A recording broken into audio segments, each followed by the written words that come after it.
Olá meus amigos, eu sou Reinaldo Custódio e você está no canal de Segurança e Saúde em Trabalho REI. Segurança e Saúde em Foco REI. Nós estamos ligados ao SESMIT, né, que é a profissão de técnico em segurança do trabalho, juntamente com os engenheiros, médicos do trabalho, enfermeiros do trabalho, técnicos em enfermagem do trabalho, auxiliares de enfermagem do trabalho. São essas funções, essas profissões que estão inseridos ao SESMIT, Serviço de Engenharia, Segurança e Medicina do Trabalho. O papo agora é NR3, Norma Regulamentadora, número 3, embargo e interdição, certo? Nos vídeos anteriores, quem já segue o canal e mesmo aquele que está vendo esse vídeo hoje da NR3, nós já temos alguns vídeos que foram gravados referente a NR1, comentários, leituras, NR2 também uma básica leitura sobre a norma, né, uma vez que ela foi revogada, e agora o papo é NR3. Sumário, objetivo, no item 3.1, item 3.2, definições, 3.3, caracterização do grave e iminente risco, 3.4, requisitos de embargo e interdição, 3.5, disposições finais, certo? 3.1, objetivo, qual que é o objetivo da norma, né? Aí nós seguimos embaixo, 3.1.1, essa norma estabelece as diretrizes para caracterização do grave e iminente risco e os requisitos técnicos, objetivos de embargo e interdição. Então, o objetivo é referente à interdição, estabelecer diretrizes para que isso aconteça, certo? 3.1.1.1, a adoção dos referidos requisitos técnicos visa a formação de decisões consistentes, proporcionais e transparentes, ou seja, você vai interditar, você vai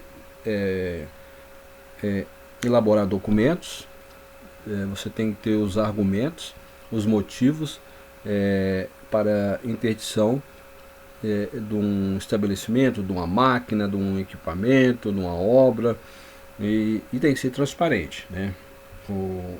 O fiscal ele tem que manter e agir com transparência, certo? 3.2, definições. 3.2.1, considera-se grave e iminente riscos toda condições ou situação de trabalho que possa causar acidente ou doença com lesão grave ao trabalhador. Então, é grave e iminente aquilo que causa acidente ou doença com lesão grave ao trabalhador. Então, tem que ficar sempre ciente nisso. Eu penso que a obra, o estabelecimento, a empresa, seja qual ramo estiver executando, não tem que esperar essas condições de acidente ou doenças com lesão grave ao trabalhador e nem esperar um fiscal. A empresa internamente já tem que agir de forma a prevenir doenças ocupacionais, doenças de trabalho ou até mesmo acidentes. 3.2.2, embargo e interdição são medidas de urgência adotadas a partir da constatação de condição ou situação de trabalho que vai caracterizar ou caracterize grave e iminente risco ao trabalhador. Então, a situação de trabalho tem essa característica de grave e iminente, imediatamente tem que ser embargada, tem que ter a interdição, as medidas de urgência que é para proteger a integridade física e a saúde dos colaboradores.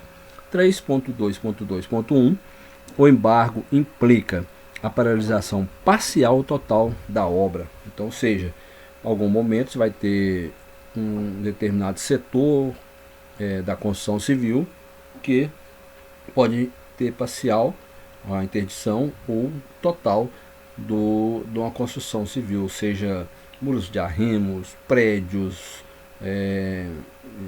serviços de terraplanagem, fundações, tubulões, escavações diversas e dentre outros. Pode ser paralisada parcial ou total. 3.2.2.2, a interdição implica a paralisação parcial ou total da atividade, da máquina ou equipamento do setor de serviço ou do estabelecimento. Então, tem essa implicação parcial ou total, seja alguma atividade de uma mineradora, de uma siderurgia, de uma montadora de veículos, de fundições, seja qual for a atividade, né? Ou também pode implicar referente a máquinas e equipamentos que colocam a integridade física dos cobradores em risco, ou do estabelecimento, qual seja o ramo que esse estabelecimento trabalha, seja uma padaria, um supermercado, um ferro velho, empresas de pequenos e grandes portes, dos mais diversos ramos, né? Todas elas estão sujeitas a ter a interdição ou paralisação parcial ou total das suas atividades. 3.2.2.3 o embargo e a interdição podem estar associados a uma mais das hipóteses referidas nos itens anteriores, que é 3.2.2.1 e 3.2.2.2. Então, só recapitulando sobre a gravidade iminente em risco, situações que vai colocar a saúde do trabalhador, melhor dizendo aqui, sobre colocar, provocar doenças ocupacionais ou lesão com gravidade sobre a integridade física ou causar acidente sobre o trabalhador, né? E interdição são medidas de urgência adotadas a partir da constatação da condição de situação de trabalho, né? Que pode ter um risco iminente ao trabalhador. Então, só recapitulando, 3.2.2.3.1 o auditor fiscal do trabalho deve adotar o embargo ou a interdição na menor unidade onde for constatada a situação de grave e iminente risco. Não é porque é uma empresa de grande porte que vai ter os maiores riscos ou vai estar, hipoteticamente falando, cheio de riscos grave e iminente para os trabalhadores. As pequenas empresas também, a menor unidade também, pode existir os riscos com maior gravidade, dependendo do ramo em que essa unidade trabalha. Então tem que ter muita atenção sobre isso. Enganam-se as pessoas ou os colaboradores em pensar que as grandes unidades estão concentrados todos os grandes riscos naquelas unidades. As pequenas unidades também pode estar concentrado riscos graves e iminentes e com grandeza, referente a causar danos. 3.3 caracterização do grave e iminente risco. Seguindo adiante, 3.3.1 a caracterização do grave e iminente risco deve considerar a consequência, essa consequência que vai gerar tanto na integridade física, principalmente na integridade física e saúde do colaborador, como o resultado ou resultado potencial esperado de um evento, conforme a tabela que nós temos nessa NR3. O item 3.1, retificação no documento no Diário Oficial da União, de 23 de 1 de 2020, seção 1, página 57, e B, a probabilidade como a chance de um resultado ocorrer ou estar ocorrendo, conforme tabela 3.2, retificação no Diário Oficial da União, de 23 de 1 de 2020, seção 1, página 57. Então, essas retificações estão no Diário Oficial da União, certo? Seguindo adiante, 3.3.2. Para fins de aplicação dessa norma, o risco é expresso em termos de uma combinação das consequências de um evento e a probabilidade de sua ocorrência. Então, existem combinações de riscos juntamente com a imprudência dos colaboradores e da própria empresa e outras situações a mais que levam à combinação das consequências. Pode gerar a morte, pode contribuir para que os colaboradores fiquem tetraplégicos ou paraplégicos e dentre outras situações. Item 3.3.3, ao avaliar os riscos, o auditor fiscal do trabalho deve considerar a consequência e a probabilidade separadamente, ou seja, tem a consequência e tem a probabilidade. Tudo isso deve ser separado para que seja tratado cada um com a sua importância, certo? E as consequências que podem gerar.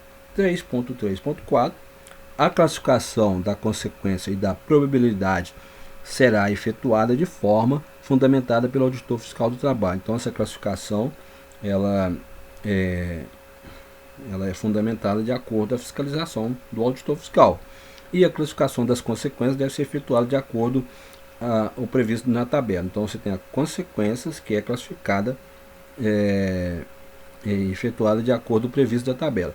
Como você tem a classificação da consequência e da probabilidade, que é competência do auditor fiscal. Uma coisa é consequência e probabilidade, e a outra coisa é somente as consequências que estão inseridas na tabela, né? O auditor fiscal ele vai trabalhar com essas duas situações, consequências da probabilidade e a classificação dessas consequências de acordo está na tabela, que é essa aqui, é a seguir após o 8.3.1, que é a classificação das probabilidades de acordo com o previsto na tabela 3.2, certo? Tabela 3.2, após a tabela 3.1, classificação das consequências. Então você tem morte, que pode levar a óbito imediato, ou que venha a ocorrer posteriormente, ou seja, o colaborador sofre um grave acidente ou uma doença com gravidade, e após isso pode levar à morte, mesmo tendo todos os cuidados médicos, né?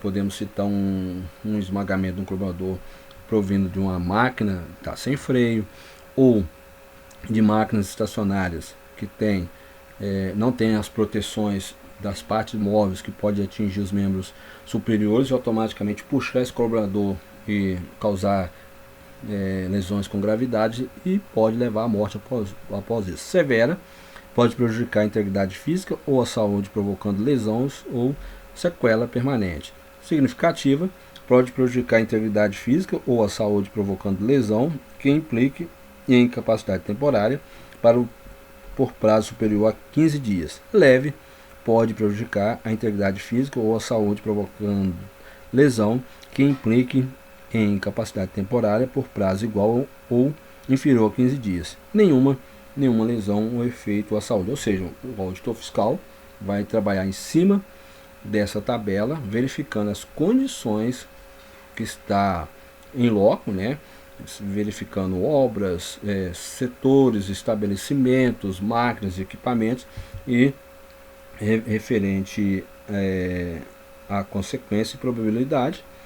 O auditor fiscal trabalha sobre isso e a classificação das consequências é efetuada de acordo com essa tabela 3.1, certo? A 3.2, né, que é a classificação onde nós estamos provável, possível e remota. Provável, medidas de prevenção inexistentes ou recomendadas ou reconhecidamente inadequadas. Você tem aí provável, que são medidas de prevenção. Essas medidas foi reconhecidas que são inadequadas. Então, não pode seguir com a construção civil, com a obra, ou não pode se executar atividade com as máquinas e equipamentos. Essa consequência é esperada com grande probabilidade que aconteça ou se realize. Possível, medidas de prevenção apresentam desvios ou problemas significativos. Não há garantias de que as medidas sejam mantidas, certo? Tem locais, né, obras, estabelecimentos que providenciam as medidas. Após o auditor fiscal não estar visitando mais os locais, eles dão um jeito de tirar essas medidas, trabalham ignorando essas medidas, né? Remota, medidas de prevenção adequadas com pequenos desvios, ainda que em funcionamento não há garantias de que sejam mantidas sempre ou a longo prazo. Uma consequência é pouco provável que aconteça, quase improvável. Então, essas remotas também pode ser com os colaboradores ignorando essas medidas, como também sendo retiradas por alguém essas medidas, né? Uma vez que já sofreu fiscalização, tanto as empresas e os colaboradores tendem, né, e não poderiam ser assim, ignorar as medidas que foram propostas, certo? Rara, medidas de prevenção adequadas e com garantia de continuidade dessa situação.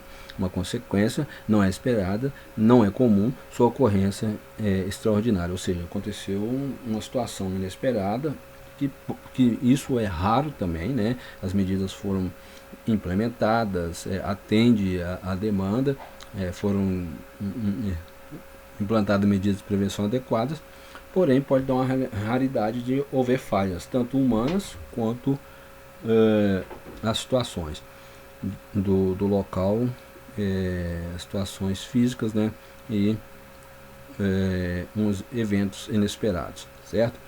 3.3.6 Na caracterização de grave e iminente em risco ao trabalhador, o auditor fiscal do trabalho deverá estabelecer o excesso de risco por meio de comparação entre o risco atual, situação encontrada, e o risco referente, o risco de referência, situação objetiva. Ou seja, no momento houve uma comparação entre um risco de referência, que pode ser uma experiência vivida, que pode ser o local em que passou e viu, comparado ao que está no local onde está fazendo a fiscalização, né?